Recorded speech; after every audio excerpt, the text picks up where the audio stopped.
வீட்டில் செய்யக்கூடிய சுவையான சாக்லேட். ஹாய், ஹலோ, வணக்கம். தோசை டு பீஸா உங்களை அன்புடன் வரவேற்கிறது. நான் கான்ஸ்டன்ட் ஜெயக்குமார்.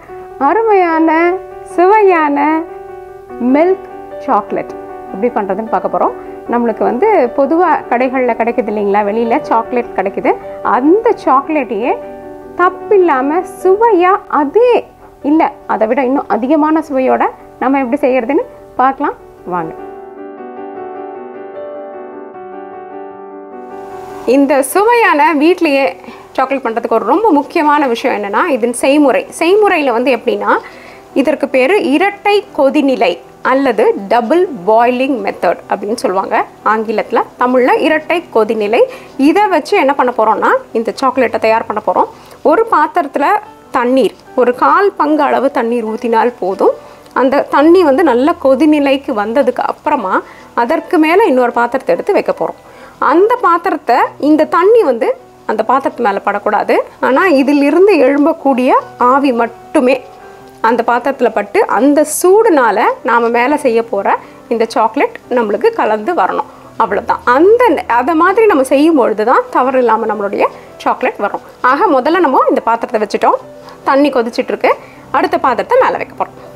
இப்போ இதுக்கு தேவையான ஒரு முக்கியமான பொருள் என்னன்னு பார்த்தோம்னா, கொக்கோ பட்டர் அல்லது கொக்கோ வெண்ணெய் அப்படின்னு சொல்லக்கூடியது தான். இந்த கொக்கோ வெண்ணெயை வச்சு தான் பொதுவாக உலக அளவில் எல்லா இடத்துலையும் சாக்லேட்கள் தயார் பண்ணுறாங்க. அதையே வைத்து நாம் செய்யும் பொழுது தான் நம்மளுடைய சாக்லேட் வீட்டில் செய்யும் பொழுதும் அதே சுவை, மனம் மற்றும் திடத்தோடு அது இருக்கும். இல்லைன்னா என்ன ஆகும், வேறு பொருட்களை வைத்து நிறைய பேர் சொல்லிட்டு இருக்கலாம். ஆனால் அதெல்லாம் நம்மளுக்கு ஒரு மன திருப்தி, ஆத்ம திருப்திக்கு வேணால் அது சாக்லேட் மாதிரி இருக்கலாம், சாக்லேட் போல் தோணலாம்.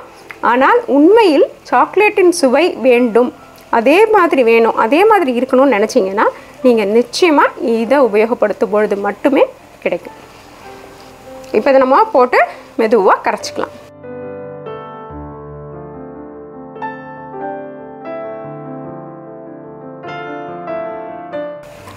இப்போது நம்மளுடைய வெண்ணெய் முழுவதுமாக கரைஞ்சிருச்சு. இங்கே வெண்ணெயும் நம்மளுடைய பொடித்த சர்க்கரையும் சம அளவில் இருக்க போகுது. 75 கிராம் வெண்ணெய்னா 75 கிராம் சர்க்கரை.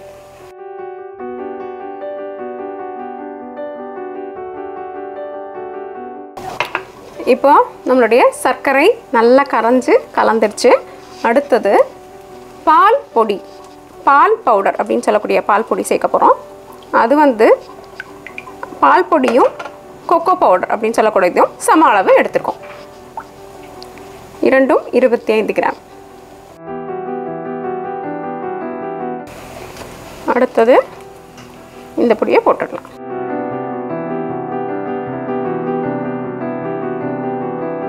இப்போ பார்த்தீங்களா, அழகாக கட்டிகளே இல்லாமல் நல்லா தயாராகிடுச்சு. இதுதான் சரியான பக்குவம். அப்படி கட்டி இருந்ததுன்னா கொஞ்சம் அடித்து நல்லா இது மாதிரி பாத்திரத்தை எதையாவது வச்சு கூட நீங்கள் நல்லா கலந்து விட்டுக்கலாம். கட்டிகள் இருக்கக்கூடாது. இப்போ நம்ம இதை வடிவங்களுக்கு மாற்றலாம். இப்போ நம்மளுக்கு பிடிச்ச மாதிரி தேவையான சிறு சிறு பொடியாக நம்ம இந்த மாதிரி ஏதாவது போட்டுக்கலாம். பிஸ்தா, முந்திரி, பாதாம் அந்த மாதிரி போட்டுக்கலாம். அப்படி இல்லை ஒன்றும் போடாமல் அப்படியே செய்யணுன்னாலும் செய்துக்கலாம்.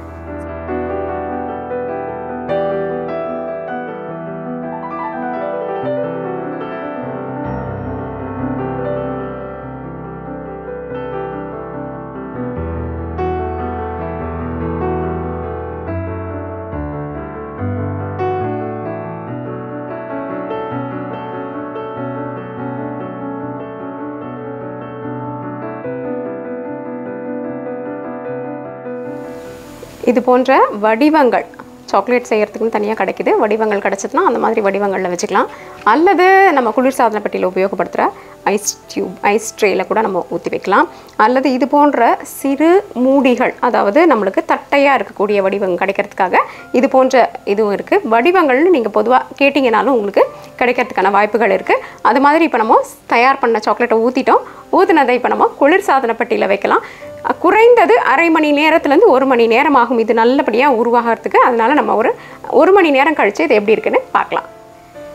இப்போ 1 மணி நேரம் ஆகிடுத்து நம்மளோட குளிர்சாதன பெட்டியில் வச்சு. இப்போ நம்ம இதுலேருந்து எடுத்து பார்க்கலாம் எப்படி வந்திருக்குன்னு. மெதுவாக பக்கவாடுகளை எப்படி இலக்கி விட்டுடலாம்.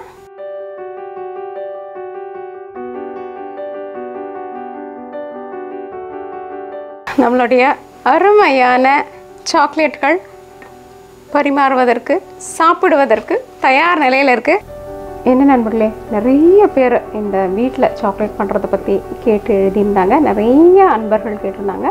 அதனால் இந்த சாக்லேட் செய்கிற விதத்தை உங்களுக்கு ரொம்ப அன்போடு பகிர்ந்துக்கணும் அப்படின்றதுக்காக பகிர்ந்துருக்கோம். இதில் சொன்ன மாதிரி இந்த பொருட்களை வைத்து செய்யும் பொழுது மட்டுமே இந்த சுவை மற்றும் திடம் நம்மளுக்கு நிச்சயமாக கிடைக்கும். இதை மனசில் வச்சுக்கிட்டு இதே மாதிரி தேடி பார்த்து நீங்கள் இதை செய்து உங்கள் குடும்பத்தாரோடு மகிழுங்கள். தோசை டு பீட்சா என்றென்றும் உங்கள் நாவிற்கும் வயிற்றிற்கும் நல்லதொரு சுவை. இந்த வீடியோ உங்களுக்கு பிடிச்சிருந்தா லைக் ப்ரெஸ் பண்ணுங்கள். தோசை டு பீட்சாக்கு மறக்காமல் சப்ஸ்கிரைப் பண்ணுங்கள். நன்றி, வணக்கம்.